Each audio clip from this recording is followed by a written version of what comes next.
welcome to our game, Completely Innocuous Office Work Simulator by GameStuff Games, which is comprised of Luke Kelly, Aidan Langer, Matthew Kennedy, and Tyler Feener.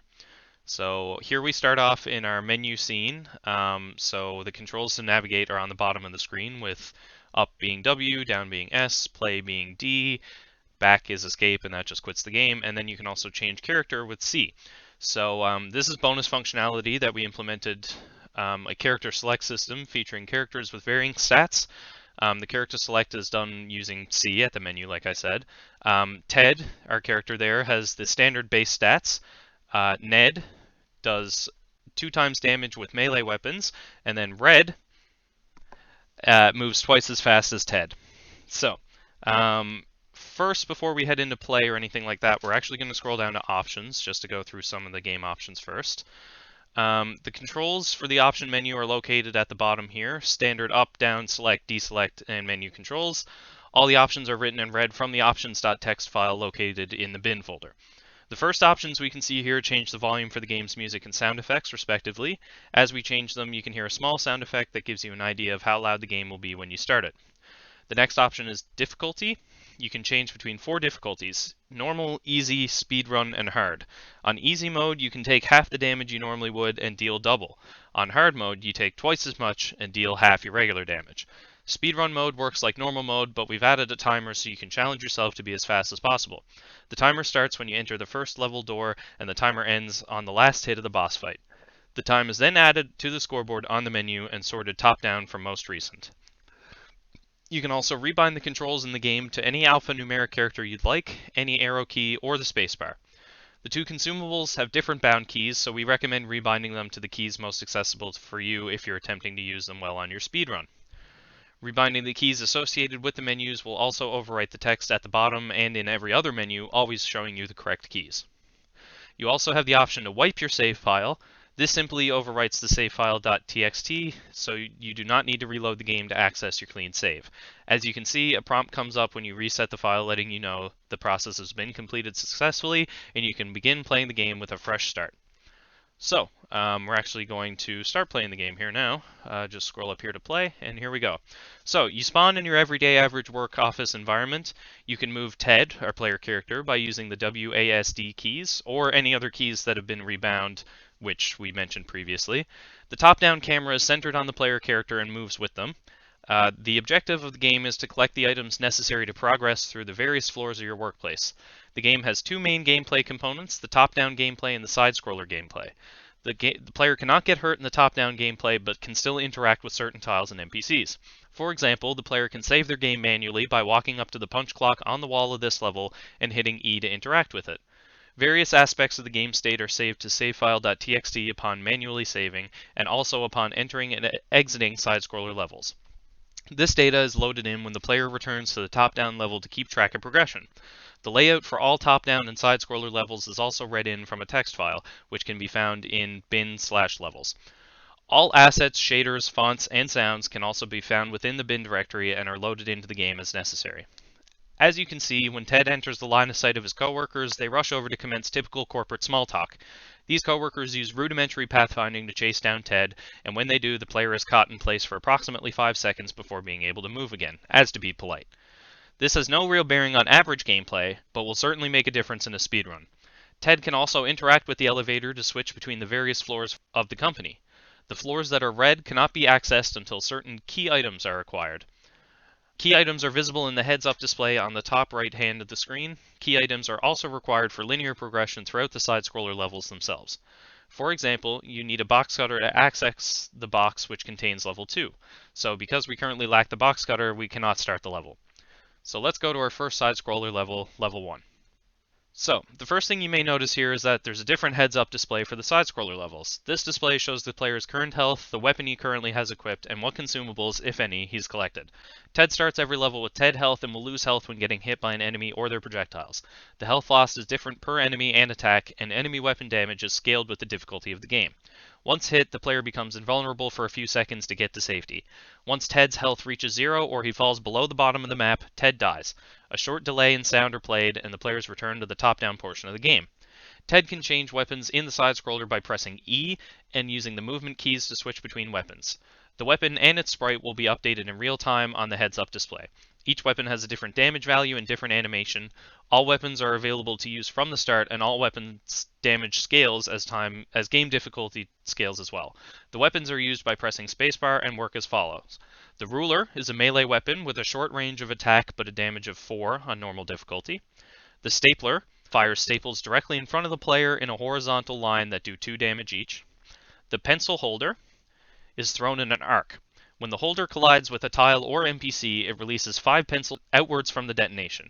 The pencils do 2 damage each, while the thrown holder does no damage itself.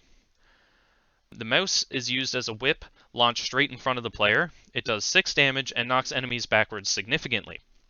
The egg salad sandwich is thrown much like the pencil holder, traveling in an arc. However, instead of spawning pencils, when colliding with a tile or NPC, the sandwich creates a lingering cloud that applies a status effect to enemies and will make them run away from the cloud. The cloud does no damage and lasts about 3 seconds on screen. These weapons allow for a variety of playstyles and a certain degree of problem solving when facing challenging enemies. The player is controlled using A and D to move back and forth, and W to jump. The player has gravity and acceleration applied to their jump as to not float indefinitely. As the player moves through the level, the camera has a specific set of bounds and will follow the player's movements accordingly. Solid obstacles like bookshelves, legal boxes, and filing cabinets feature collision and must be traversed in order to complete the level. Decorations like potted plants and water coolers are also present throughout the levels but cannot be collided with.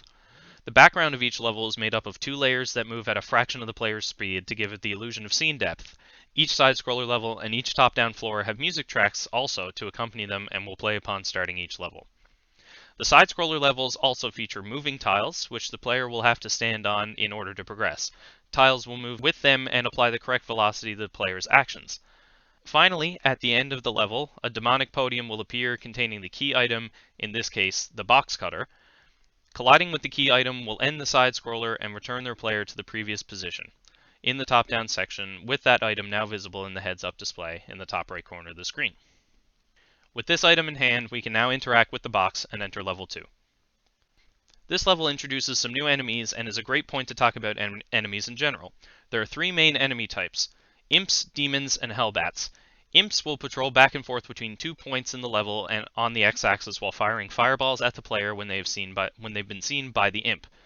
Fireballs do 2 damage to the player, and imps have 8 health. Demons have more advanced pathfinding. When the player is within the vision range of the demon will begin to travel directly towards the player aggressively. The demon can jump up and over obstacles with collision. Demons will also gain speed the longer they chase the player, so the key is to break line of sight and engage cautiously. Demons have 16 health and will do 4 damage upon colliding with the player. Finally, hellbats will start at a certain position on screen and will swing down to try to collide with the player once within range. The hellbats will then continue flying upwards off screen. Hellbats only do 2 damage and only have 2 health, so they're more of an annoying obstacle than a challenging enemy. All 3 of these enemy types are present throughout the remaining side-scroller levels. The player can encounter 2 consumable items while playing through the game as well. Consumables can be picked up by Ted by walking over them if you have the room for it. You can only hold 1 of each consumable at a time, so walking over a consumable while you already have one will not pick it up. The coffee and holy water consumables can be used at any time by pressing B or I respectively, or, again, whatever key you have them rebound to. The coffee applies a status effect to the player which doubles the player's movement speed and gives them a blurry/jittery effect applied as a shader to the player, while the holy water applies a status effect to the player that makes the player invulnerable for approximately 4 seconds and apply a moving rainbow shader to the player. Finishing a level with a consumable in your inventory will allow for you to take this consumable item into future levels as well. While invulnerable, the player can collide with enemies and attacks without taking damage. Both consumables and key items have a shine shader applied to them to catch the player's attention and to signify their value. Now that the player has collected the key item from this level, we can return to the top-down floor and enter the elevator.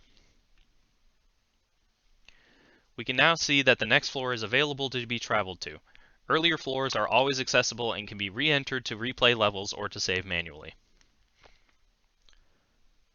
The second floor of the game is the HR floor.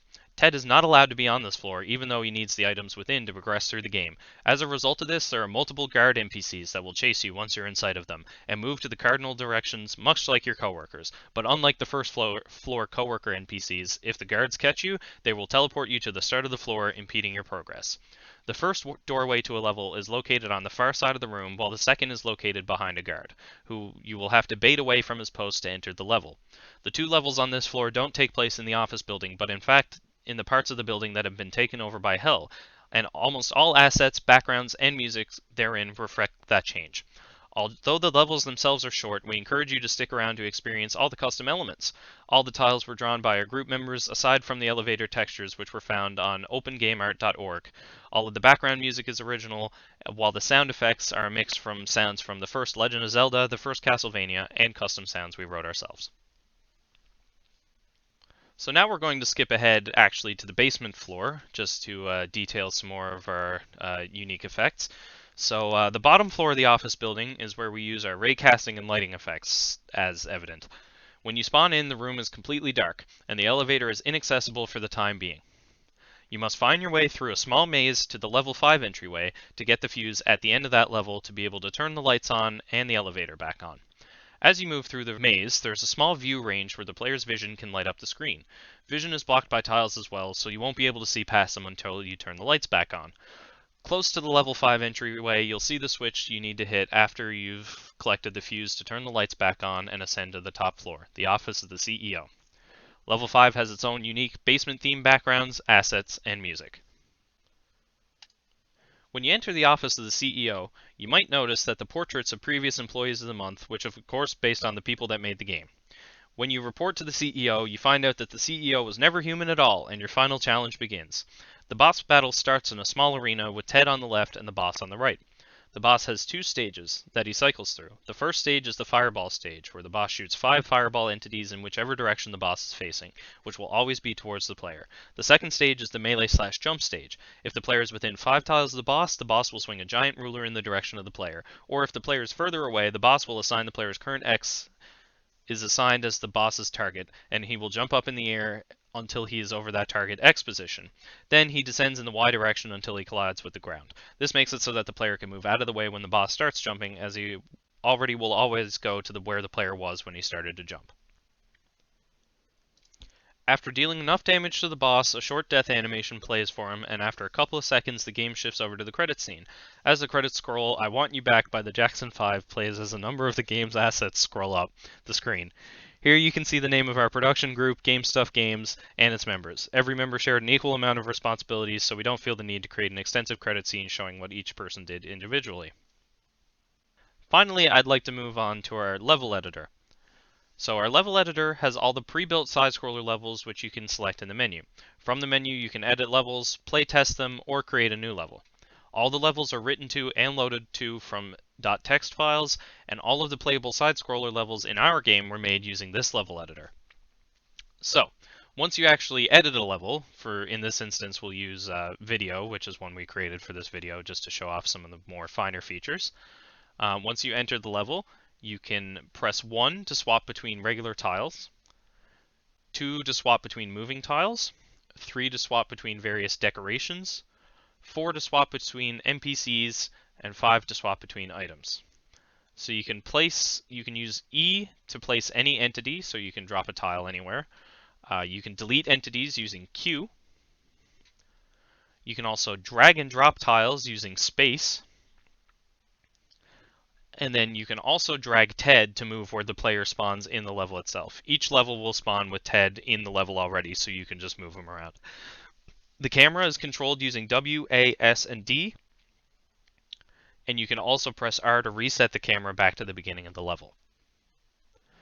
When you place NPCs, you can edit their separate parameters, such as health, damage, speed, maximum speed. This is all entered just using either letters or numbers on the keyboard. You can also edit moving tiles in the same way.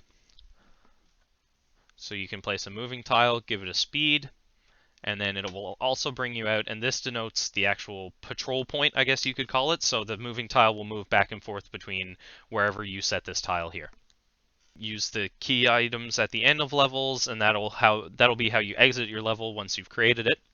Finally, you can press escape to leave the editor, but it will not save the changes, so instead we're going to press L to save our level, and then select a background for our level using either 1, 2, or 3. And then finally, we can re-enter our level, demo it, play test it, do whatever you want. And then, yeah, that's how our level editor works. So, that is just about literally everything in the game right now. I should mention that we did try to implement the A-star pathfinding algorithm for our guard NPCs, but after many attempts, we couldn't really get the concepts fully nailed down. So to substitute for this, we put a lot of effort into the other NPCs, namely the demons and the side-scroller levels, to have some sort of unique/interesting pathfinding and steering. Thank you for listening, and I hope you enjoy playing our game as much as we enjoyed creating